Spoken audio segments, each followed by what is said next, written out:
প্রজ্ঞাপন জারি না করা হবে, বাড়ি ভাড়া এবং মেডিকেল ভাতা কতটুকু বাড়াবেন সুস্পষ্ট ঘোষণা না দেওয়া হবে, ততক্ষণ পর্যন্ত সারা বাংলাদেশের সকল এমপিওভুক্ত শিক্ষা প্রতিষ্ঠানে লাগাতার কর্মবিরতি চলবে।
প্রজ্ঞাপন জারি না করা হবে, বাড়ি ভাড়া এবং মেডিকেল ভাতা কতটুকু বাড়াবেন সুস্পষ্ট ঘোষণা না দেওয়া হবে, ততক্ষণ পর্যন্ত সারা বাংলাদেশের সকল এমপিওভুক্ত শিক্ষা প্রতিষ্ঠানে লাগাতার কর্মবিরতি চলবে।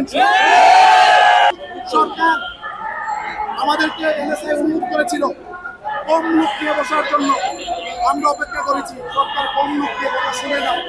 আমরা আজকে নির্দেশনা দিয়েছি সারা বাংলাদেশ থেকে শিক্ষকরা আগামীকাল আসার জন্য অনেকে রওনা হয়েছে। আমরা প্রয়োজনে সারা বাংলাদেশে 5 লাখ শিক্ষক পরিবারকে এই প্রেস ক্লাবে হাজির করে সরকারের কাছ থেকে প্রজ্ঞাপন নিয়ে আমরা বাড়ি যাবো।